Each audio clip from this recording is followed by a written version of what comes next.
Hey, everybody, I'm Ethan. I'm Nina. We are the Bloody Essentials.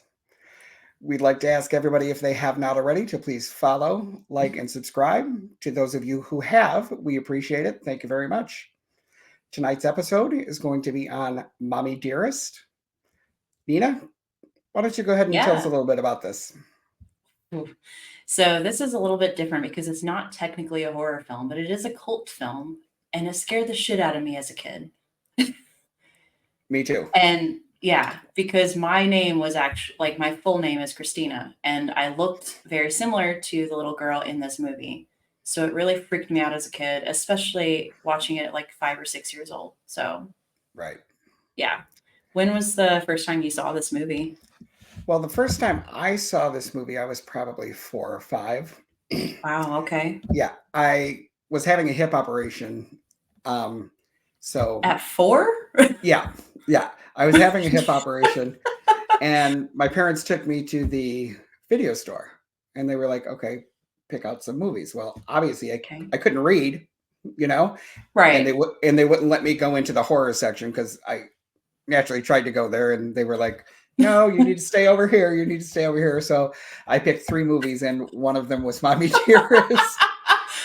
Little And my did they know that was going to be much worse than any horror mom, film. right?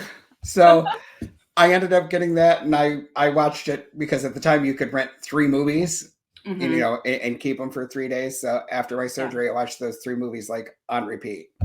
So Was it just something about the cover that you were drawn towards? Do you it was. remember? I was like, her face is a little bit creepy. Yeah. So you're I like, maybe this is horror. Yeah, I was like, I like this. So let's see what's going on here.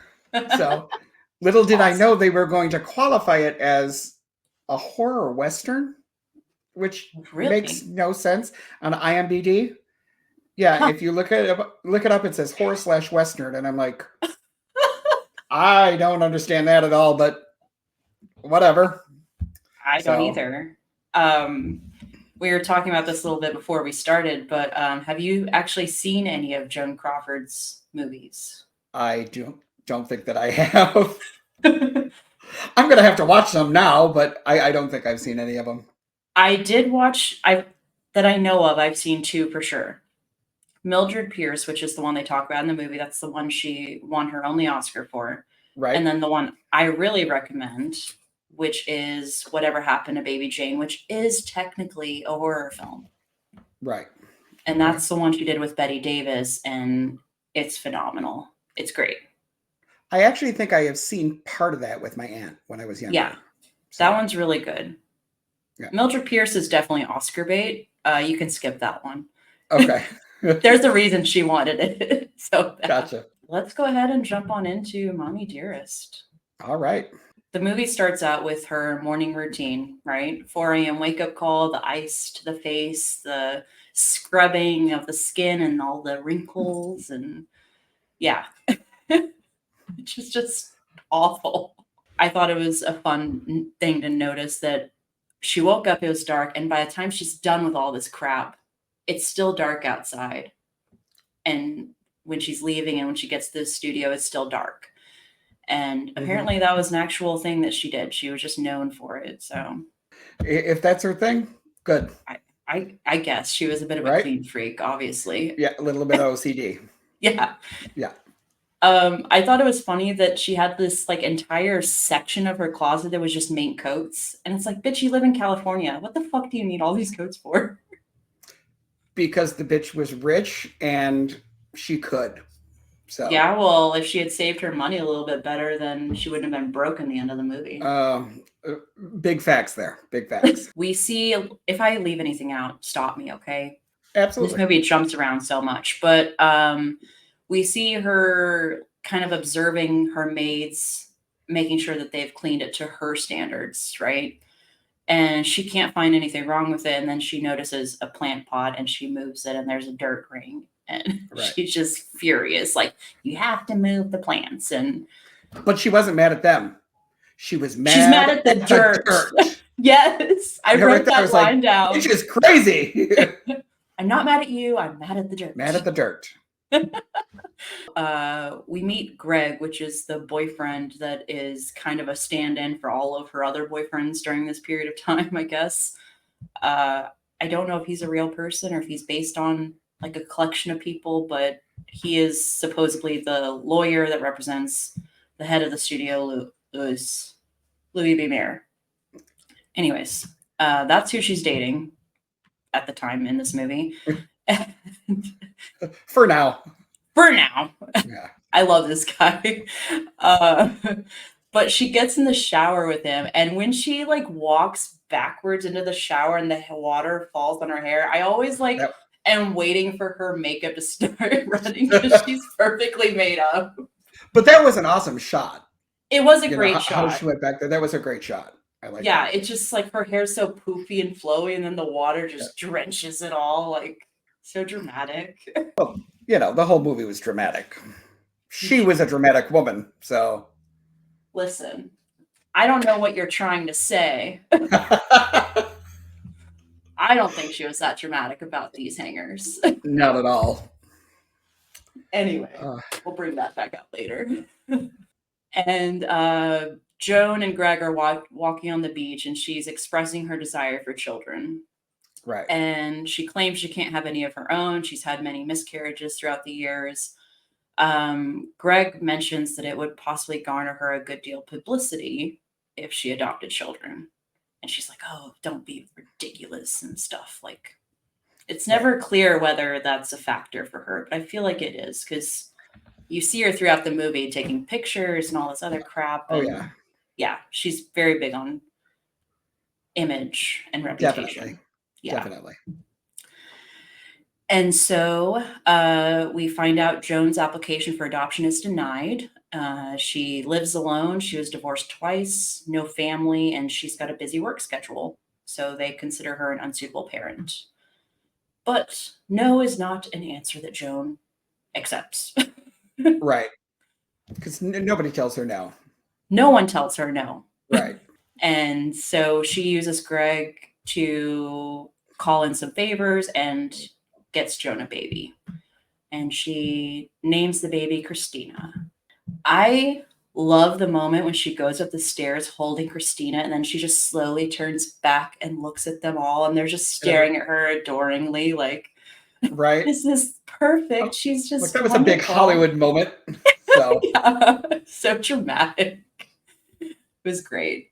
And flash forward to Christina's birthday, one of her birthdays. We don't know how old she is at the time, but this is like any kid's dream birthday. There's horses that you can ride, there's a juggler, there's a carousel. Yeah. And the best part, the icing on the cake, is that Joan and Christina have matching outfits, even with the bonnet. Right.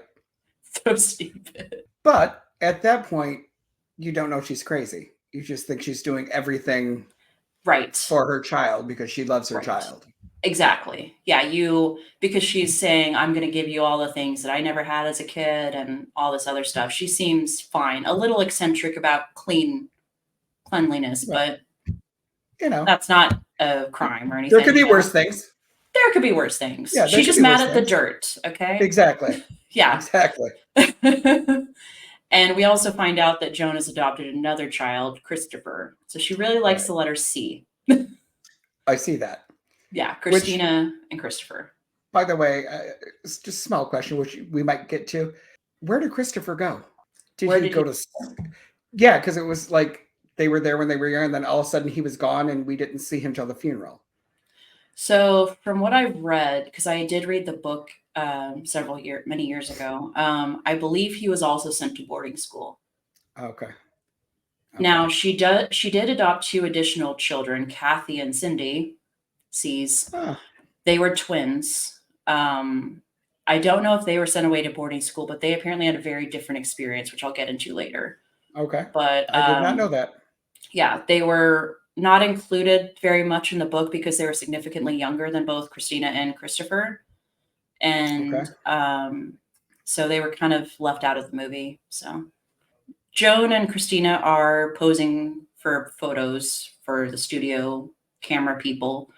And you kind of get the idea that maybe Joan's a little bit jealous of Christina and all this attention she's getting because of Yeah. just the way she keeps like looking, kind of like scooting closer, and very, Right. very creepy. Well, Mommy was supposed to be the famous one. She was just a prop to That's make Mommy true. more famous. That's true. That's very So, true. Yeah. And yeah, Jones is supposed to be the center of attention. So she does not like that, it's Christina's day. right. So it's after the party, everyone's left, and Christina's opened all of her presents, and she's allowed to pick one gift that she gets to keep, and the rest get to be donated, which I get it. Like, you don't want to spoil your kid, but like, you let her open all these gifts and then she can only keep one thing. I don't get it. It's her friggin' birthday. It's her birthday. Let You her invite keep all her these damn people, you tell them to presents. bring their stuff. Yeah, Like, let her keep her presents. yeah. I mean, you can teach her to help other people in other ways, not you have to give all of your stuff away. Not I only mean, that, but you could tell people, like, we're not accepting gifts, just donate this right. to this charity or something. Absolutely. That's what she should have done. Quick side note on that point. I actually Mhm. went to high school with a kid. He had 4 younger siblings. Okay. I'm not going to do that part in case No, no, anybody no. knows who I'm talking about. But when they got stuff for Christmas or their birthdays, they could only keep one present, and they gave the rest to homeless kids as well. Mm, Yeah, wow. their parents were also a little eccentric. Gotcha. I'll put it My that way. parents, we had a certain number of presents under the tree, like at least with mom and dad. Like, we Right, each had the same amount of presents. We had one big gift and then little things. And right. we each had the same amount. That way no Yes. one felt left out. So, Yep. Us too. We all but had the same amount. yeah. So, but yeah, I never had to donate any gifts that I had just opened. Yeah, That's just that's insane. crazy. That's Yeah. crazy.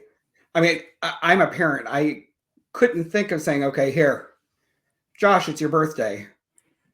Oh, look at all the stuff you got from everybody. All right, pick your favorite thing. Everything else we're going to give away. Yeah. To me, that's just nuts, Especially since she's maybe 6. right? Yeah. Yeah. I You mean, don't need to be learning that lesson that young. no, not at all. Yeah. And like I said, you can teach her. Okay, here, you got all this stuff. Why don't you go to your old toys and donate some of those, Yeah. or you know here here's $500. They're rich. Here's $500. Let's go to the store. You can buy a whole bunch of stuff and take it to the orphanage. You don't take Yeah. her stuff. She's a baby. Yeah. All right, Exactly. sorry. No, you're fine. I was That's hoping for this. that's just ridiculous. It is. So It's absurd. And Greg, the boyfriend, he knows that this is a rule, but he buys Christina a bracelet. Much too fancy for a 6-year-old, in my opinion. yes, but That they have money, so they're just like, yeah, meh. they have money. So Yeah. But he gets her a bracelet, and Christina, I feel like she intentionally was like, but I can only keep one present, and right, I've already picked right, mine. So Joan is like guilted into letting her keep both. right. But she Because clearly is not happy about it. no, and she doesn't want to look bad with Greg either. So Yeah. Right. yeah, Even though I feel like Greg is starting to suspect a little bit that there might be things going on, especially in this next scene.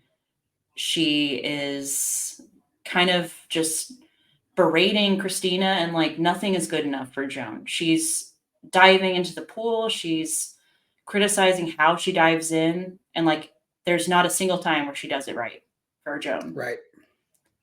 And it's like, she's 6 years old and she's diving. Like, seriously? Right. I couldn't do that at 6. I still can't do it now. And she's 6. Let the girl play in the pool. If you want Right. her to have swimming lessons or diving lessons, Have an instructor send teach her. her. Yeah. Yeah. She's got the money. Yeah. Yeah. But yeah, and then she starts like racing her in the pool. And Right. this is where it gets very scary. Like, because I noticed it took me a couple times watching it, but there was um anytime she was racing her in the pool, they did the lap. Joan didn't even breathe. She held her breath the entire length of the pool. Right.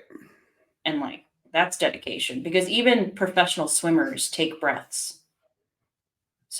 So, and like we see Greg from a distance kind of looking back and noticing it and it's like, Yeah, I think when he looked from the top of the steps down, he yeah, was like, "There's it's something just wrong with her." crazy. Yeah, Yeah. bitch is crazy.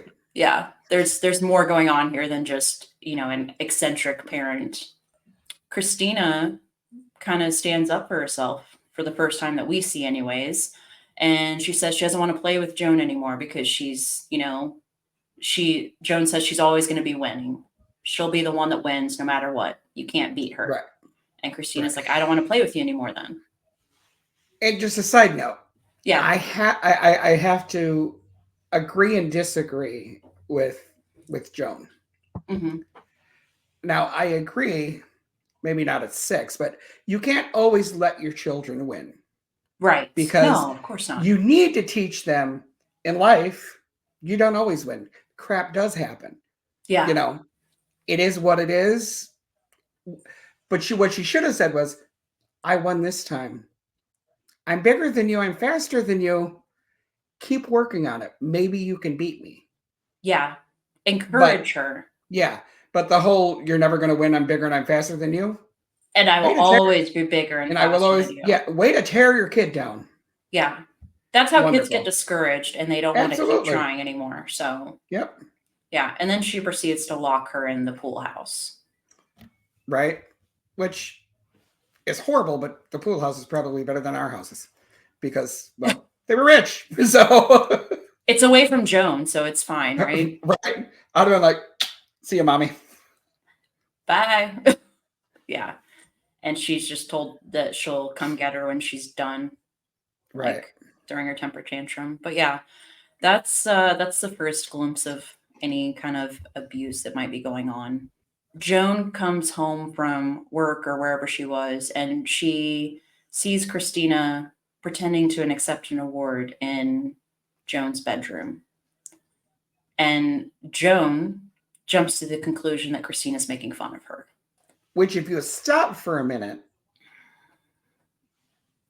why didn't you just think, oh my God, she wants to be like me? She's emulating me because this is what Right. I do. She's looking up to me. Right. Right, right there. I'm like, bitch, you got something going on up here that you ain't all together. Yeah. I definitely think that, I mean, back then you don't get diagnosed with any mental illness. It's not happening, especially for any Hollywood stars. But Right. you definitely get the sense at this point that there is definitely something going on with her mentally. And Sure. that's no excuse by any means for her behavior because there's No, plenty of people with mental illness that get by just fine without, abusing their absolutely. kids. Absolutely. But yeah, she definitely just jumps to the conclusion. I think she's very insecure, very jealous, and she's afraid of being replaced even by her own daughter, which is disgusting. Absolutely disgusting. I Yeah. mean, as a parent, you would want your child to do better than you. Yeah. And I she mean, claims that that's what she wants. right. Right. So now I do kind of get the vibe that she probably wants more for her daughter than acting. Yeah. And the Hollywood system, the way it was then, and even how it is now, is not the best environment for young kids. So, Sure. There's a documentary on it. yeah, check it out, HBO. HBO did not sponsor this video. Not They at should, all. though. I agree. All I right, don't think we'll be getting one so from Nickelodeon. So, I don't want their sponsorship. no. Anyways, so Joan confronts Christina, and we find out that Christina's put like the setting oil in her hair to where she can't even comb through her hair. It's just stuck. It's like matted together. And so Joan chops all of her hair off, and Christina's just bawling. Of course. Yeah. Of course. Yeah. Yeah. And she calls her a vain and spoiled child and she's always trying to find ways to get people to notice her. Gee, I wonder where she gets that from. Yeah. Again, like Joan is seeing qualities in Christina that she possesses herself. Right. Which, of course, you're And going to see that because your child emulates you. exactly. They look up to you. They look up to you. They look for you for direction. So of course That- she's going to be acting how Joan does because that's her role model. That's the Right. only adult in the house besides the maids and the secretary. Right. All right. So Joan is going to a restaurant with Greg. She's surrounded by fans. Joan's lingering to sign almost every single person's picture, which is kind of insane. And so Well. Greg kind of leaves. I know. I'm going to be saying Well. that a lot. You're going to be like, she was. Well, I mean, of course she's going to stop and talk to everybody because she's the center of attention. Yeah, she wants the attention. So, but Greg kind of is over. He doesn't want to deal with it. And he just walks into the restaurant. And so when she finally makes it inside, she sees that he's not at their table. He's talking with the head of the studio, Louis B. Mayer. And that really upsets her that he's not waiting for her, you know? So they kind of have, her and Mayer have a little pissing contest almost as to who's the real person in charge. Right. Which, if you know anything about Mayer, it's not going to go over so well. And he proves it's him. So, yeah. So after this, we get this big blow up between Joan and Greg. And Joan basically says that he should have stayed with her and walked her into the restaurant. And, you know, Greg's just like, I don't want, you should come with me, have a seat at our table. And then Mayer would have come over to us and we could have, you know, then it wouldn't have been such a big deal. Right. And it wouldn't have been a big deal. But I will say this. It was kind of a dick move on his part for not staying with him or not staying with her because that is her boyfriend. Exactly. You know, he should have walked with her and he should have, you know, come on, hun, we got to go. Let's go. We have a reservation. But he shouldn't have just left her. But so it was a dick move. I understand why she was mad at him. So. I 100% agree with that because I don't care. Like, he knew what he was getting into and he decided to start dating her, especially since they're being shown out in public and everything. So it's not like it's secret. It's very well known that they're together. So with that comes obligations. You have to wait with her. And it's it is a dick move to just go into the restaurant and abandon her. And the woman clearly has abandonment issues. So definitely. I agree. I think he should have stayed with her and maybe just been like, come on, you know, we're running late, you know, let's go in, have a nice meal. They'll be here when we get out. Exactly. Yeah. Exactly. And then it still wouldn't have been a big deal. But they basically break up, and the next day we see Joan and her secretary cutting all of his faces out of the photographs, all of them. Right. And I was like, hello, 15-year-old. Right? That's something a little kid does. Yeah. I'm like, that's crazy. Well. Exactly. Yeah. And I love this line. I loved when he left. Yes. When he was like, if you're acting for you, it's not working. And if you're acting for me, it's not working on me. And then he left. Oh my God, that was great. That was great. He was great. Yeah. Yeah. He's definitely one of my favorites of the guys that she dates, you know? Yeah. Because he was willing to do a lot for her. So I think he probably did love her. So you'll put up with a lot when you love somebody. For sure. But everybody has a breaking point. But I was going to say, but then you get to that point, I just can't do it anymore. Yeah. I got to go. Yeah. And the only thing I can say about him, I'm sorry. No, go ahead. When he left, of course, we know this is real life and there would have been no movie had this happened. Sure. But when he left, why didn't he call somebody and be like, she's abusing these kids. This is what's happening. Blah, blah, blah, blah, blah, blah. Because I honestly think that he could have potentially gotten in trouble if people had found out that because he got these kids for her. Oh, yeah, right, right. So I think he could potentially get in trouble. And also, it looks bad for the studio, which is who he works for. And I understand that, and I do. I mean, Yeah. I thought about that too, but I'm like, all right, so you get in trouble. You're not going to go to prison or anything. You pulled some Right. strings. You Right. get in trouble. Maybe you're not the lawyer for there, and who cares if the studio looks bad? These are children. I know, but different mindsets back then. I guess. Yeah, it was the 50s, so very different time. Yeah. Unfortunately, that's something that happened a lot, like to these kids, like just the people that worked in the house. The secretary Right. for years worked with this woman and saw exactly what happened to these kids, Right. and they did nothing. No And one. the maid. Right. The maids, like it Yeah. was a history of all these people that came into their lives and they knew what was going on, but they didn't do anything because it's Joan Crawford. So, And I get it. I get it. yeah. But Yeah. I get why they did it. I don't know. Maybe I have a different mindset. I'm sorry. It's don't apologize. It's definitely a It's different mindset. I'm not trying to make excuses for anybody. And what's sad is the fact that people are still arguing about whether it actually happened. That's yeah. still sick to me. But anyways, Greg's gone, and Christina has this great line she says to Christopher, where if she doesn't like you anymore, she can make you disappear. And that's a Right. big thing for a little kid to have hanging over their head, like Sure. if mom doesn't like us anymore, she can get rid of us just as easily as she got us, kind of thing. And she did when she sent him off to boarding school. Didn't Yeah, have to deal with him. exactly. So Yep. So Joan has a meeting with Mayor coming up, and she asks the children to be quiet during the day so she can rest and prepare. The children are doing what kids do. They're playing outside. They're having fun.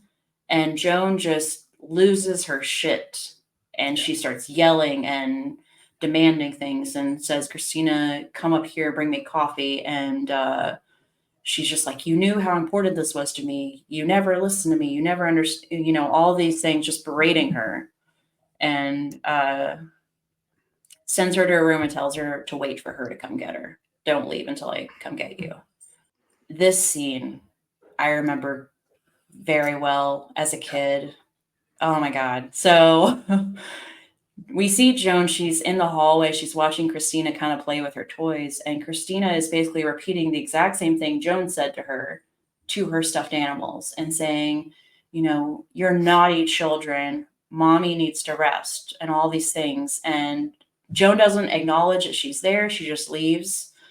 And I don't know how much time has passed, but we see Christina's not in her room. She's going to her room after a swim or a shower or something, and all of her toys are gone. Yeah. All of them, even things that weren't stuffed animals. And she goes to her mom and she asks what's going on. And she said, well, they were spoiled, naughty children, and now you can get your rest. And the tone that she uses is just so cold. Yeah. Now that now they won't wake you up when you need Now your rest. exactly. Yeah. Ugh, just awful. Joan finally has her meeting with Mayor, and he basically tells her that she's done. She's not making them any money. She hasn't for a while, and she needs to leave. And everybody knows that she's leaving. Right. So, Yeah. and he's just like, it was artistic differences. That's all anyone will say. And they offered to pay her out of her contract, so she was gonna get paid. Yeah, She but can that's go not the somewhere point. else. She Right. can and she did, but that's Right. not the point. It's MGM, it's the big studio. Right. So we see Joan. It's at night. She's in this fancy evening gown and she's tearing up rose bushes and she's hollering for the children to be brought to her to help her. Right. Because I know when I'm having a bad day, I want to expose my kids to it. I would like to expose my kids to my craziness. And also tear up the garden that I paid thousands of dollars for, I'm sure. Right. Because it's like all these rose bushes and the lemon tree or the orange tree or whatever it is. And not to mention the gown that she's ruined. She looked really good when she was going crazy, though. The gown was gorgeous. So It was gorgeous, yeah. Yeah. But I can imagine how itchy and hot it was after that. Just right. yeah. But this is something interesting I saw. Christopher is strapped to his bed. Did you notice Yeah, that? I did. So the reason for this, it's never addressed in the movie, but he was strapped to his bed at night to curb his sleepwalking, according to Joan. I don't know if he actually slept walked, but that's what she claimed it was for. Okay. So Sure. yeah. I mean, he seems like the most chill kid ever compared to the crap going on between Christina and Joan. You know, like Right. Christina's not a bad kid. She's just feisty. You know, she's Right. very strong-willed and she's not going to put up with it. Mhm. And yeah, I feel like she's taking the brunt of a lot of stuff, whereas Christopher is just the boy and Right. you know, she doesn't care as much. She doesn't feel as threatened. Exactly. Yeah. So I don't think he wasn't getting as much limelight as Christina was either. exactly. So, Yeah. you know, Christina I'll was only the abuse you a first. little. Yeah. Yeah. Joan is running lines with her assistant for the Mildred Pierce audition. We find out that Joan is being forced to do a screen test for the movie, which is very unusual for established actresses. And even the nanny tells Christina, you know, Mommy's very upset because blah blah blah. And do you know what that means? She has to, do this screen test. Yeah. Christina's like, yeah, I've been around here. I kind of know what that means. So Right. Yeah. but that was And another kick right to Joan Crawford's, ego. They made her do a screen exactly. test. So Right. And she's been I in the think business since like the 20s or something, and she's being right. made to do a screen test. It's absurd, but like Yeah. you lost your contract. This is what you have to do. You have to prove yourself again. Like Right. so Christina is being forced to eat rare meat. And of course, no kid wants to have this rare undercooked meat. You know, Joan claims it's full of vitamins and it's good for you, but like, I don't know, but when I was that age, they were eating prime rib. yeah. That's how I ate it. Yeah. That's how I eat it today too. So yeah. Had they brought me it and it had been well done, I'd have been like, no. So Yeah. I didn't really like steak and stuff like that until I was much older, and right. I eat it medium rare. So, but Yeah. when I was reading the book, I don't know how true it is, but because I only have one person's side of the story, the other person died. Christina described it as it was just seared on both sides, and that was it. Like, so, and she just didn't like the texture. Yeah. I guess I could. However, for a young kid, I was also taught you finish your plate or you don't eat. So I see both sides, you know. Right. I would just eat it first and then eat whatever's left to kind of get the taste out of your mouth and just deal with it. And I also get like the meals that she's being given are not cheap. Like you said that was prime rib they were eating. Like, yeah, there's no way she's throwing that out. Right. Yeah. So Joan keeps having it brought to her for multiple meals, you know, for like weeks on end or something until it finally goes bad. And she finally gives in and she has Christina throw it away. I'm sure that really, really pissed her off because she didn't win that battle. Yeah. So. And apparently that happened on multiple occasions too. So that was a constant struggle. It's like, if you know she doesn't like it, just don't give it to her. Like, right. But two strong-willed women. Joan has been nominated for Mildred Pierce. She wins the Oscar. It's being covered on the radio and she's listening because Joan does not go to the Oscars because of the chance she could lose and be embarrassed publicly. That's why. Yeah.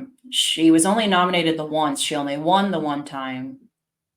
And she never went to any other Oscars other than when she accepted the Oscar for Anne Bancroft. Do you know this story, by the way? It's a very famous story. I do not. So Joan and Betty Davis had this infamous rivalry, right? Right. And they were both in the movie Whatever Happened to Baby Jane. Betty Davis got nominated for Best Actress. Joan did not. So Joan told everybody, the other nominees, that she would accept the award if they were not able to attend, if they won. Oh my God, really? Dead serious. I did not know that.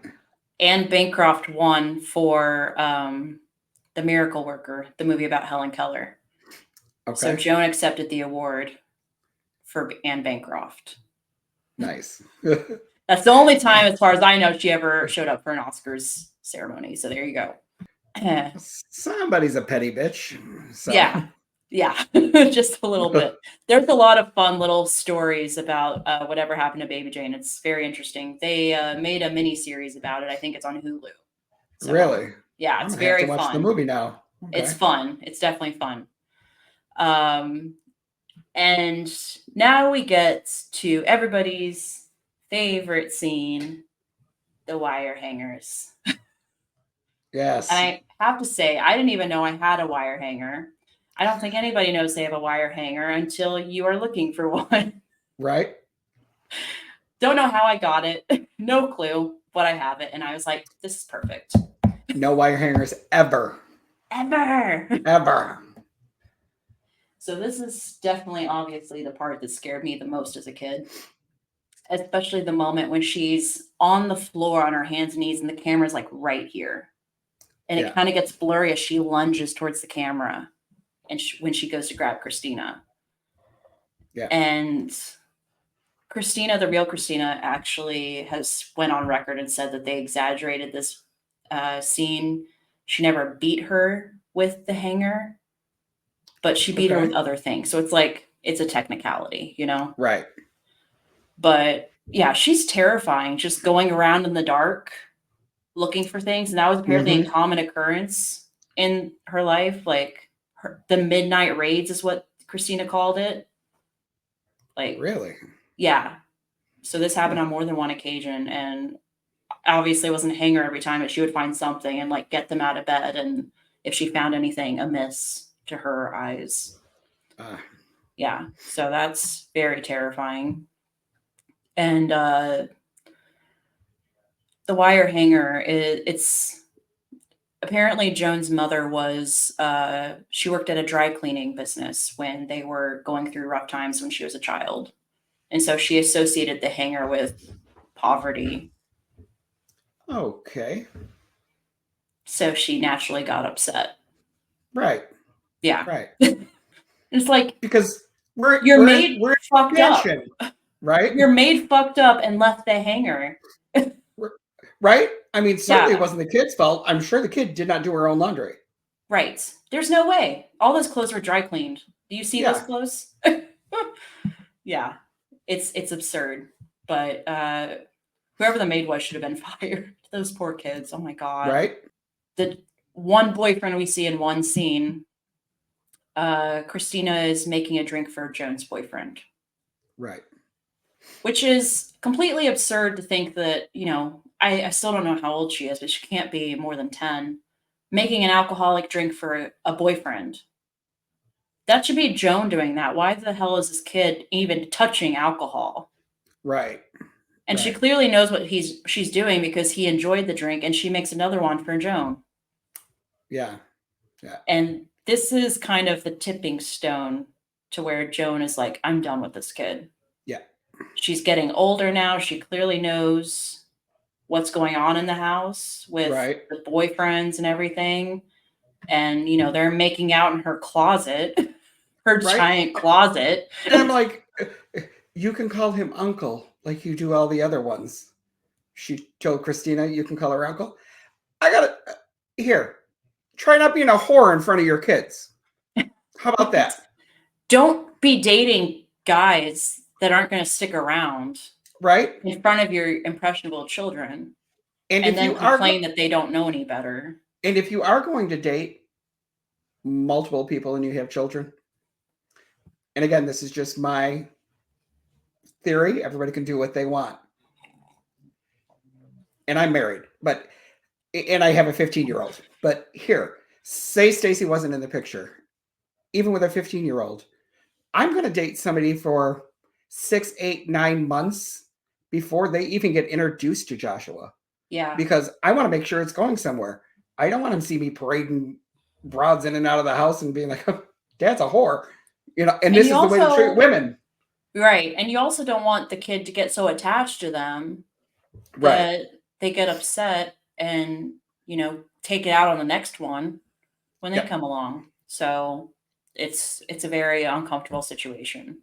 Right. So, and plus And you you would don't want have to see thought your back in the parents like 50s, that. and you would have thought back in the 50s, it wouldn't be as prevalent as like it would be now. Yeah. But Mom's a I whore. digress, because mom was a whore and rich. So, They just want her for her money. well, that's probably true. Yeah. So Joan sends Christina away to boarding school. And And my heart was breaking for that little girl as she was driving there. And she was like, "Mommy, mommy, I'm sorry. Whatever I did, I won't do it again. Don't send me away." I was like, "Oh my God. which is How could crazy you do this to considering this kid?" not only that, but it's like Joan treats her like shit. And she's Right. still begging not to be sent Yeah. away because this is all she's known. Yeah. And it's just heartbreaking because she feels like she doesn't love her. And no kid Right. should be made to feel like that. So, Absolutely not. yeah. Absolutely not. But it seems like Christina is flourishing at this new boarding school. She's taking acting classes. She gets all A's and only one B in math, I think she says, Mm-hmm. which is very impressive for any kid. Right. Right. Yeah. And all Joan can think of is, did you finish your Christmas card list? Right. Because that's the most important thing. Right. Although she did tell her at dinner, "I'm very proud of you." She did. Well, that's great. Can you follow it up with, I don't know, not being a douchebag? Right. But I'm sure that it was very hard for her to say that. Oh, yeah. Yeah. So they kind of get into it, and Joan, Joan is just like brushing her off, like, I do all these things for you, and you're just so ungrateful.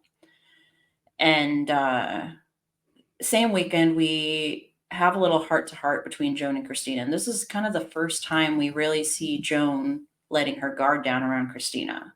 Right. And she explains that she's having some financial difficulties, and Christina is going to be on a work scholarship program to help her pay for her boarding school. Right.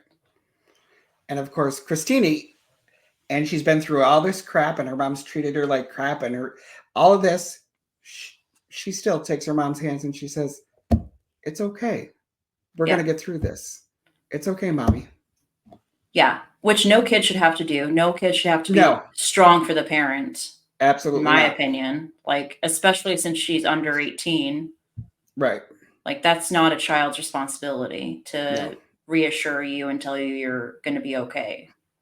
absolutely. So, like, I understand letting her know that, you're going to have to start working to pay for school Right. the next night or whatever that she's there vacationing with her mom. She finds Joan passed out on the couch drunk, and she doesn't Right. know what's going on. She Right. thinks she like had a health emergency, and her secretary is like, no, she's just drunk. No, she's drunk. She's Yeah. just drunk. This happens more often lately. Yeah. So this is a common occurrence. Christina goes back to school. She finds a guy that she likes. She's starting to grow up. Right. She has her first kiss.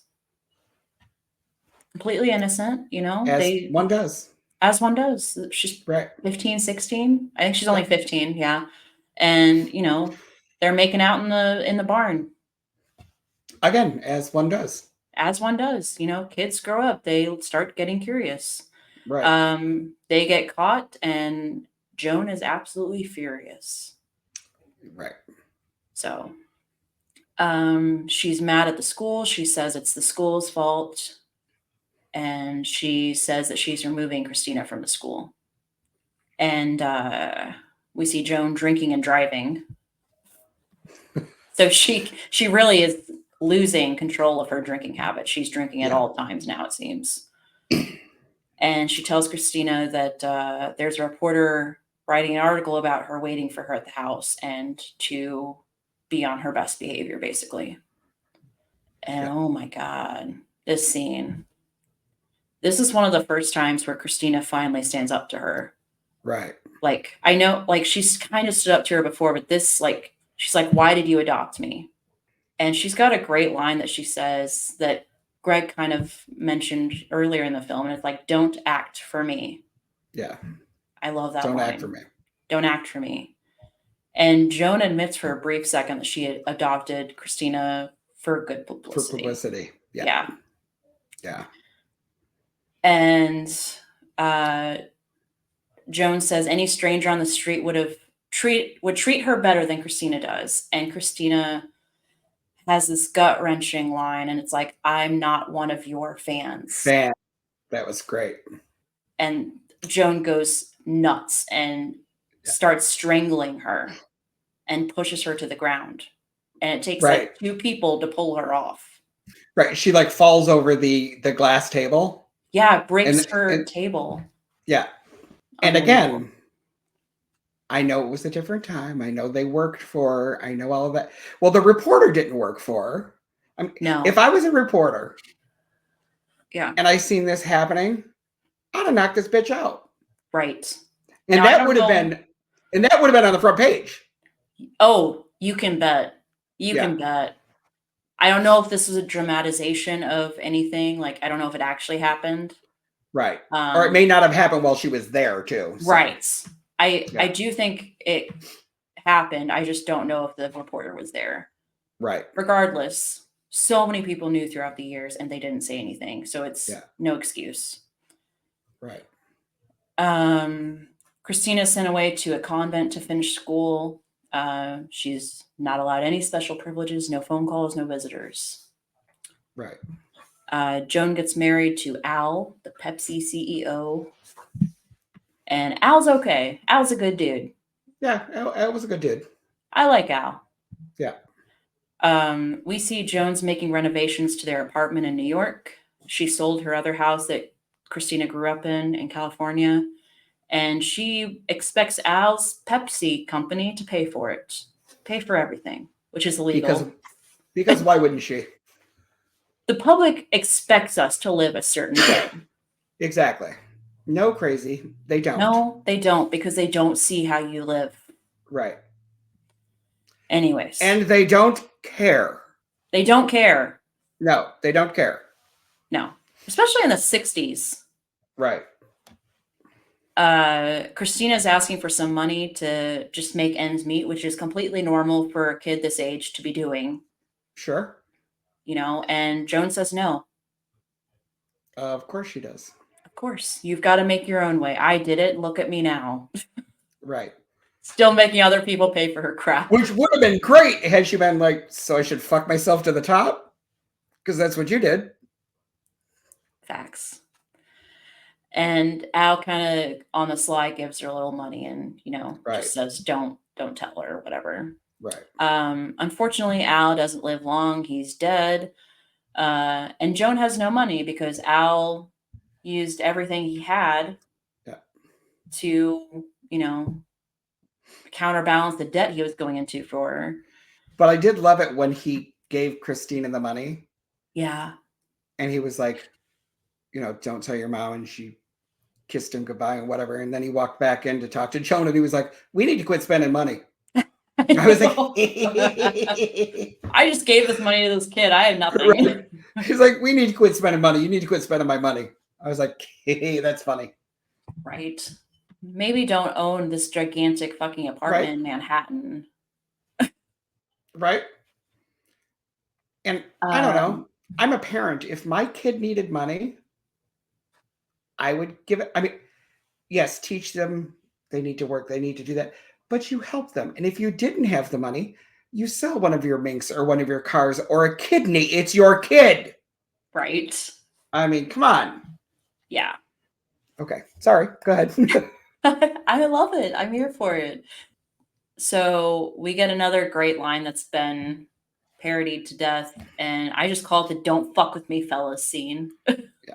Because all these That was Pepsi guys are like, "You're out, you're done, right. you're not going to be involved in the company anymore," and she kind of just like is like, "I know everything about this company, and I can bring it out to the public about it." Right. So they're like, Yeah. okay, calm down, you can stay. Yeah. I like when she was like, if I come out and boycott you, you're crumbling. End of story. Yeah. So, Which, I mean, even though she wasn't a big shot actress anymore, she did have the power to do that, oh, you know? sure. So, Absolutely. so we find out that Christina's living on her own. She's got her own apartment. She's acting on a soap opera now. And Joan kind of has this tender moment with Christina where she gives her a pearl necklace that Al had given her. At her house. Right. Yeah, which was very sweet. It was a Mhm. very sweet thing. I can't imagine Joan did that lightly, you know? Right. And Joan is watching the soap opera every day, doesn't miss it, seems very proud of Christina. Christina is diagnosed with a benign ovarian tumor, and she's at the hospital, and she finds out she's not going to be able to work for quite some time because she had surgery and she's got to recover. And this is absolutely insane to me because this actually happened. Yeah. I can understand the offer, but the idiots that said yes. Right. So Joan decides to fill in for Christina on the soap opera, even though their character age difference is miles Right. apart. Christina was what, 23, 24, 23, 24. playing a 28-year-old. Not Yeah. that much of a stretch. Okay. Right. Joan is what? Joan is 60? 60. Yeah. And she's Yeah. got to act and dress the exact same way as Christina did in the soap opera. And Christina's watching the show and she's just like, turn it off. So, as far as I remember, that's basically the end of Christina's acting career. Yeah. Yeah. Joan is receiving this Lifetime Achievement Award, and she asked Christina to accept the award because Joan's not going to be seen in public. She's in her 60s and she doesn't look the same as she did in the 20s. Right. So Christina accepts the award on her behalf, and we see Joan. She's laying on a mattress that's on the floor. This room is completely empty. She's clearly not where she was before. She has very little money, if any. And Christina gives this very sweet acceptance speech, and she says, "I love you, Mommie Dearest." Yeah. Now, I have to ask you because, like, I get glimpses of maybe it wasn't sincere. Like, do you think she really loved her mom? It's a tough question because this is a real person that we're talking about. I think she loved her mom, but she hated her mom. Yeah. If that makes sense. Yeah. She loved her mom because her mom did take her and she did say, okay, here, I'm going to do everything. But she hated her mom because Christina wasn't stupid. I think she realized there was something wrong with her in the head. You know, Yeah. that it wasn't just, she was just being a bitch. There Right. was something wrong with her. So I think Definitely. she did love her mom, Yeah. but I think she hated her mom, if that makes sense. Hated the illness, and that made her Yeah. hate her mom. So Yeah. I do think that was sincere with the "I love you, mommy," but Yeah. the "Mommie Dearest" I think was a jab Yes. to everyone. Yes. You know, like she makes me call her "Mommie Dearest" because, Right. you know. And she tells her she can only say that when she really loves her. Right. Yeah, Right. I think she definitely loves her mom for sure. Mm-hmm. But I think she resents the conditions that are placed on the love. Very good way to put it. Yeah. And how could you not? You know, Right. the standards they're unattainable for Right. anybody. So okay. I'm not even gonna. No, I am gonna go there. You're a parent. You're supposed to have unconditional love for your children. It doesn't matter. yeah. Your child is your child, regardless your child is your child. You love them unconditionally. Mhm. There is nothing that Josh could do or say that would make me not love him and Yeah. make me not move heaven and earth to fight for him or to be with him or to help him. Yeah. I don't understand it. He would come before everyone. Yeah. I, And that's how it should be. yeah, Unfortunately, not all parents are like that. So Joan dies, and we kind of get the sense that Christina was aware of the mental illness, and she's like, you're fine now, you're not in any more pain, it's over. right. And we find out that Joan did not leave anything to Christina or Christopher. There was no inheritance, and Christopher says she always gets the last word, and then we get the does she from Christina, hinting at Does she? the Right. book. The Yeah. book. Now, let me Yeah. ask you this question, because Mm. technically the movie's over now. She didn't leave anything to Christina or to Christopher. Did she leave anything to the other two kids? I'm so glad you asked. She did. Oh, okay. Okay. Yes, so I'll go ahead and get into this. Joan's youngest children, Cindy and Kathy, they received, hang on, let me find it here. Yes, here it is. Okay. Each of her twin daughters received a trust fund of $77,500 each. Hmm. Each. Okay. So they each got something. Mm-hmm. Now I'm going to go ahead and mention this as well. The girls, the twins, they didn't like the movie. They disagreed with Christina's portrayal of Joan as a monster. Kathy said, Christina says Joan was rotten, and I say she was a good person. She was tough. You'd get a swat once in a while, but none of the physical beatings. So that's what Kathy says. Okay. Keep in mind, there was a big age gap. Right. And as Joan got older, she was drinking more, probably passing out earlier, not being able to have her midnight raids, probably not Right. as strong as she used to be, more weak because of the alcohol. Right. So I feel like that was also a factor. Christopher said that the film was completely accurate in portraying his childhood. Yeah, so let's just go ahead and jump into some fun facts because I got lots. All right. So Christina has some conflicting things about the movie. She didn't like the movie. She didn't receive any royalties from the movie. She didn't make any money. She wasn't allowed to contribute to the script whatsoever. And she basically said that her mother didn't deserve the treatment that was received in the film. They exaggerated things. She said Faye Dunaway's performance was ludicrous and over the top, which it was. It was, but she did a phenomenal job doing it. She did. She did. Yeah. Apparently, Faye said that she was haunted by Joan Crawford. And Christina responded saying that Faye says she's being haunted by my mother's ghost. After her performance, I can understand why. So lots of cattiness between the family and her. So yeah, not a lot of people got along with Christina. A lot of people were upset with Christina for even writing the book. Right. The book was written, I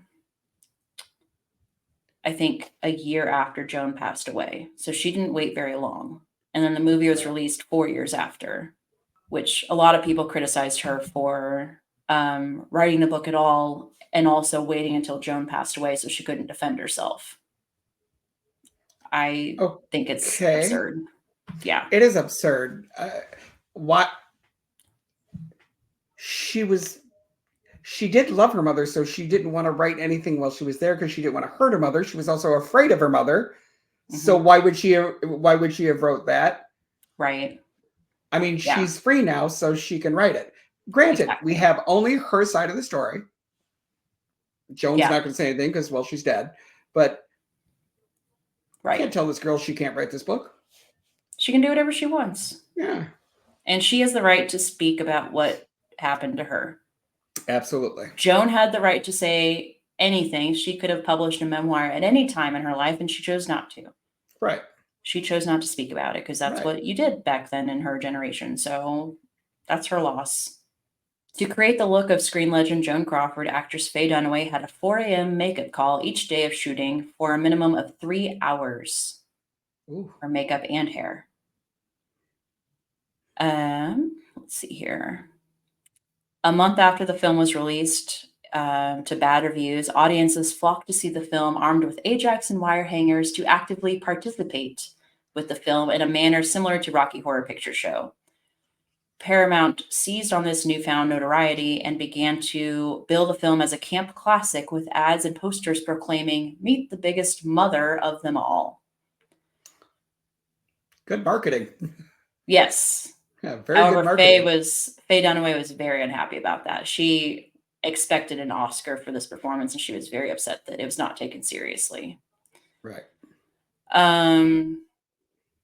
That's honestly pretty much it. There's a lot of Christina claiming that it was an exaggeration, that it was too dramatic and over the top. My response to that is, how can you not make these things dramatic and over the top? Because it is absurd and dramatic and over the top. And Joan Crawford was just like that. And honey, you lived it. Yeah. It's Hollywood. What did you expect? That's how it is. Yeah. Everything is dramatic and over the top. It's Hollywood. Yeah. You should know that. Exactly. What did you expect? Also, when you were signing over the rights to the movie, which you have to do, like Right. when you want a movie made, you should have been like, I get say on the final script, which she Right. had every right to do. Right. So that's, in my opinion, her loss. So Hey, I'm sure she got a pretty good chunk of change for it. So she did. Yeah. She made lots of money off the book sales too. So absolutely. So anyways, rest in peace, Joan Crawford, and hope Christina's doing well, and so is Christopher and the other two, Cindy and Kathy. So yeah. So that is Mommie Dearest. Ethan, what do you think about this movie, and what would you rate it? I actually really, really like the movie. It is over the top. I think Faye Dunaway did a spectacular performance. I thought it was great.